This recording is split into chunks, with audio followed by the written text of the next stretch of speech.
Welcome to Trivia Viral.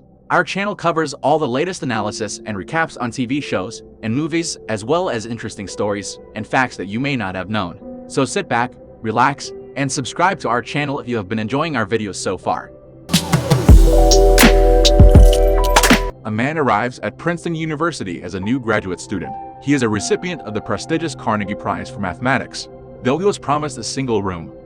His roommate, a literature student, greets him as he moves in and soon becomes his best friend. He also meets a group of other promising maths and science graduate students, with whom he strikes up an awkward friendship.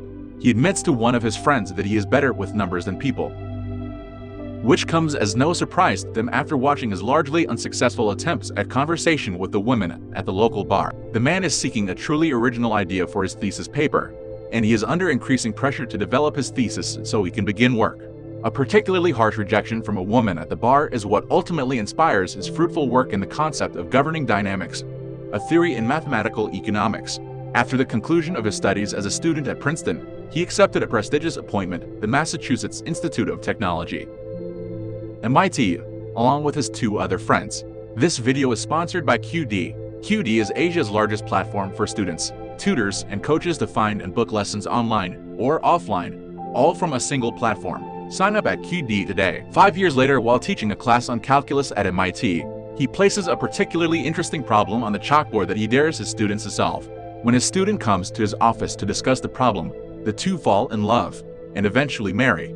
On a return visit to Princeton, he runs into his former roommate and meets his friend Young Niece, whom he adores. He also encounters a mysterious Department of Defense agent. He is invited to a secret United States Department of Defense facility in the Pentagon to crack a complex encryption of an enemy telecommunication. He is able to decipher the code mentally to the astonishment of other codebreakers. The agent observes the man's performance from above, while partially concealed behind a screen. The agent gives him a new assignment: to look for patterns in magazines and newspapers, ostensibly to thwart a Soviet plot. He must write a report of his findings and place them in a specified mailbox. After being chased by the Russians and an exchange of gunfire, he becomes increasingly paranoid and begins to behave erratically.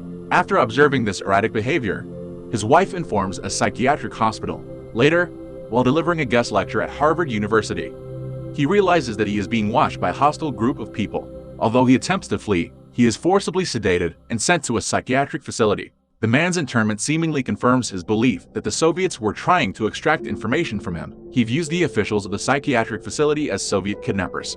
His wife, desperate to help her husband, visits the mailbox and retrieves all of the never-opened, top-secret documents that he had delivered there. When confronted with this evidence, he is finally convinced that he has been hallucinating. The Department of Defense agent and the man's secret assignment to decode Soviet messages was in fact all a delusion. Even more surprisingly, his friend and his niece are also only products of his mind. After a painful series of insulin shock therapy sessions, the man is released on the condition that he agrees to take antipsychotic medication. However, the drugs create negative side effects that affect his relationship with his wife and, most dramatically, his intellectual capacity. Frustrated, he secretly stops taking his medication and hoards his pills, triggering a relapse of his psychosis. While bathing his infant son, he becomes distracted and wanders off. His wife is hanging laundry in the backyard and observes that the back gate is open. She discovers that her husband has turned an abandoned shed in a nearby grove of trees into an office for his work for his agent.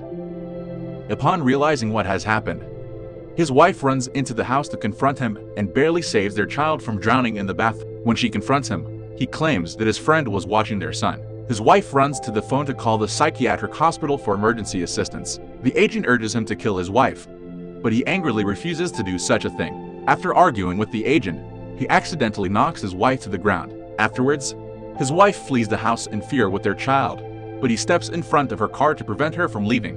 After a moment, he realizes that the young niece is a figment of his hallucinations because she has remained the same age since the day he met her. He tells his wife, she never gets old. Only then does he accept that all three people are, in fact, part of his hallucinations. Caught between the intellectual paralysis of the antipsychotic drugs and his delusions, he and his wife decide to try to live with his abnormal condition. The man consciously says goodbye to the three of them forever in his attempts to ignore his hallucinations and not feed his demons. However, he thanks his friend for being his best friend over the years and says a tearful goodbye to the young niece, stroking her hair and calling her baby girl, telling them both he wouldn't speak to them anymore. He grows older and approaches his old friend and intellectual rival, now head of the Princeton mathematics department, who grants him permission to work out of the library and audit classes, though the university will not provide him with his own office. Though he still suffers from hallucinations and mentions taking newer medications, he is ultimately able to live with and largely ignore his psychotic episodes. He takes his situation in stride and humorously checks to ensure that any new acquaintances are in fact real people, not hallucinations. The man eventually earns the privilege of teaching again. He is honored by his fellow professors for his achievement in mathematics, and goes on to win the Nobel Memorial Prize in economics for his revolutionary work on game theory. He and his wife are about to leave the auditorium in Stockholm when the man sees his friend, the young niece, and the agent standing and smiling. His wife asks him, "What's wrong?" He replies, "Nothing." With that, they both leave the auditorium. What are your thoughts about the story? Let us know in the comments section below. Subscribe if you would like to see more similar videos, and give us a thumbs up to get more recommendations of our videos. Be the first to watch the latest videos by clicking the bell icon. See you on the next video.